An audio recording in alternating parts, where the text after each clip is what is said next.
नमस्कार, मैं दयाशंकर। जैसा कि आप जानते हैं, 22 नवंबर को मेरी किताब राहुल गांधी पर आपके सामने आई और उसके बाद से लगातार हम लोग सोशल मीडिया प्लेटफॉर्म पर बात कर रहे हैं। जैसा कि आप सब जानते हैं, इस किताब को लिखने से पहले कंपनी ने मुझसे कहा कि मैं अपने इस्तीफ़े और किताब में से कोई एक चीज़ चुन लूँ। लोकतंत्र में पत्रकारों का काम ही है लिखना और जनता के सामने सच्चाई लाना। मुझे बताने की ज़रूरत नहीं, आप सब जानते हैं कि मीडिया किस स्थिति में है, जहां पर क्या कहना है, कैसे कहना है और किसके लिए कहना है। ये तीनों बातें कुछ खास लोग तय कर रहे हैं। इसलिए जब मेरे सामने एक विकल्प आया कि मैं इस्तीफ़ा दे दूं या नौकरी करता रहूं, तो मैंने बिना किसी संकोच के ये फैसला किया कि मैं किताब को सामने लेके आऊँगा और मैंने नौकरी का विकल्प हमेशा के लिए ठुकरा दिया। आज मैं आपके सामने इसलिए आया हूँ क्योंकि आज ठीक 1 महीना हो गया है मुझे इस्तीफ़ा दिए हुए। मेरे इस्तीफ़े की खबर सामने आने के बाद से जिस तरह से पूरे नोएडा की मीडिया इंडस्ट्री में और अखबारों, टीवी चैनलों और तमाम जगहों पर एक चुप्पी दिखी, एक मायूसी दिखी और एक तरीके की मैंने ऐसी स्थिति का सामना किया जहां मैंने अपने आप को अकेला पाया। लेकिन वो आप जैसे दर्शक थे, पाठक थे और सोशल मीडिया पर चाहने वाले लोग थे जिन्होंने मुझे भरोसा दिया और उस तरफ जाने से बचा लिया जिसको हम अकेलापन या नैराश्य कहते हैं। आज मैं आपके सामने जब आया हूँ तो किताब की घोषणा किए हुए या यूँ कहिए कि इस्तीफ़ा दिए हुए ठीक 1 महीना हो गया और मेरे लिए सारी इंडस्ट्री ने अपने दरवाजे बंद कर दिए हैं। आज मेरे सामने भी वही स्थिति है कि जब सारे दरवाजे बंद हो गए तो मेरा जीवन कैसे चलेगा। मैं आप सबसे यह कहना चाहता हूँ कि मैंने अब तय किया है कि मैं दोबारा किसी ऐसी जगह नौकरी नहीं करूँगा जहाँ पर अपनी आवाज़ में बोलना और सच्चाई को सामने रखने को गुनाह माना जाए। तो अब मैं आपके भरोसे हूँ और यूट्यूब पर आपके साथ एक नई यात्रा शुरू करते हुए आप सब से प्यार और आपका आशीर्वाद चाहता हूँ। जैसा कि मैंने अब तक लिखा है, मैं मूलतः प्रिंट का और डिजिटल का जर्नलिस्ट हूँ, तो यह एक नई यात्रा है जिसमें मुझे आपके सामने रोज़ आना है। शुरू में संभव है कि मैं कुछ गड़बड़ियाँ भी करूँ और आपकी अपेक्षाओं पर खरा उतरने में मुझे कुछ समय लगे, लेकिन मुझे पूरा यकीन है कि आप मेरा हौसला और मेरा साथ बढ़ाएंगे। इस YouTube चैनल पर हम केवल उन्हीं बुनियादी मुद्दों की बात करेंगे जिनसे मीडिया, या जिसे आप गोदी मीडिया कहते हैं या जिसे मैं तरफदार मीडिया कहता हूँ, दंडवत मीडिया कहता हूँ, वो सारा मीडिया जिन चीज़ों पर आपसे बात नहीं करना चाहता है, हम अपने बहुत सीमित संसाधनों के साथ उन्हीं विषयों को सामने लाएंगे। और एक बात जो लगातार मैं आपसे कहता रहा हूँ, आज फिर दोहराता हूँ कि ये पूरा जो वातावरण है, सत्ता और मीडिया आपको प्रजा बनाना चाहते हैं। हमारे इस YouTube चैनल पर लगातार कोशिश होगी कि नागरिक क्या है, नागरिकता क्या है, संविधान क्या है और कौन कौन से खतरे लोकतंत्र और संविधान पर लगातार मंडरा रहे हैं। कौन सी ऐसी कोशिशें हैं जिनसे हम नागरिक से वापस प्रजा बनने की ओर लौट रहे हैं या धकेले जा रहे हैं। तो बहुत ज़रूरी है कि हम सब इन विषयों पर सोचें, समझें और अपने विवेक की ओर वापस लौटें।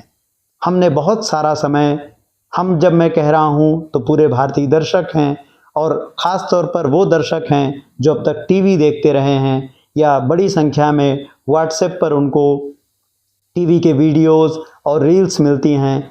हम सब ने इनको अपना समय दिया है, धन दिया है और कुछ हद तक मैं कह सकता हूँ कि अपना विवेक भी दिया है। अब वक्त आ गया है कि हम अपना पत्रकार चुनें। जैसे एक समय पर हम सावधानी से अपना अखबार और अपना टीवी चैनल चुनते थे, अब ज़रूरी है कि हम अपना पत्रकार चुनें और सही पत्रकारों को बात करने का मौका दें, उनको अपना प्यार दें और समझें कि लोकतंत्र किन खतरों की ओर बढ़ रहा है। जैसा कि मैंने शुरू में कहा, इस किताब को इस तरह से सामने लाना होगा, मैंने कभी नहीं सोचा था। मुझे बिल्कुल भी अंदाज़ा नहीं था कि किताब लिखना इतना खतरनाक काम है, इतना खतरनाक काम है कि बिना इस किताब को देखे हुए कि इस किताब की पूरी बात क्या है, केवल एक छोटे से 5 मिनट की बात के बाद आपसे कह दिया जाता है कि यह किताब आप नहीं लिख सकते हैं। जी हाँ, आप विपक्ष पर किताब नहीं लिख सकते हैं, आप राहुल गांधी पर किताब नहीं लिख सकते हैं। अगर आपको किताब लिखनी है तो आप उन लोगों पर किताब लिखिए जो सत्ता का हिस्सा है। जैसा कि आप जानते हैं, जिस कंपनी में मैं काम कर रहा था, वहाँ प्रधानमंत्री मोदी पर 2 किताबें लिखी गई हैं और दोनों किताबों के लेखकों को न केवल पुरस्कृत किया जा रहा है, बल्कि हर प्रकार से उनका प्रोत्साहन किया जा रहा है। दूसरी तरफ हम हैं जिसके सामने यह स्थिति आती है कि या किताब चुन लीजिए या फिर आप नौकरी चुन लीजिए। मैं कहता हूं कि ये किस संविधान में लिखा है? मैं कहता हूं कि यह हमारे संविधान में कहाँ लिखा है? यह कौन सा ऐसा नियम है जिन नियमों का हवाला मुझे दिया गया? जाहिर है ऐसे कोई नियम नहीं है, केवल एक ही नियम इस समय मीडिया में है और मीडिया ने उसी नियम को अपना धर्म मान लिया है, अपना विधान मान लिया है और वह नियम है सत्ता की आरती करना और सत्ता की प्रार्थना करना। मैंने यह दोनों करने से इनकार किए और इस तरह मैं अपनी नौकरी से बाहर हुआ और मैंने गर्वपूर्वक, मैं कहता हूँ मैंने बहुत हर्षपूर्वक और संविधान और लोकतंत्र की जो शपथ हम सब नागरिक के रूप में लेते हैं, उसके साथ चलते हुए मैंने नौकरी से बाहर आना स्वीकार किया। आज से मैं YouTube पर आपके साथ हूँ और उन सभी विषयों पर, उन मुद्दों पर हम बात करने की कोशिश करेंगे और समझने की कोशिश करेंगे कि कैसे ये जो पूरा मीडिया है, ये कैसे हिंदी मीडिया ख़ास तौर पर, जिसे आप सब लोग देखते हैं, जानते हैं, समझते हैं, यह हिंदी मीडिया हिंदू मीडिया में बदला जा रहा है। इस किताब में आप देखेंगे कि इस किताब के 11 खंडों में इस बात के पूरे प्रमाण हैं और विस्तार से व्याख्या की गई है कि कैसे हमें लोकशाही से दूर करने की कोशिश की जा रही है और कैसे हमें नागरिक से प्रजा की ओर धकेला जा रहा है। कैसे हमें ये बताने की कोशिश की जा रही है कि अब किसी चुनाव की असल में ज़रूरत ही नहीं, अब किसी लोकतंत्र की ज़रूरत ही नहीं। जो नेता इस वक्त हैं वही सबसे सुप्रीम हैं और उन्हीं को हमें अपना पूरा विवेक और अपना संविधान, अपना लोकतंत्र सब उनको समर्पित कर देना है। जो इस समर्पण को अस्वीकार कर देंगे वो नहीं बचेंगे, या कह सकते हैं कि वो मारे जाएंगे।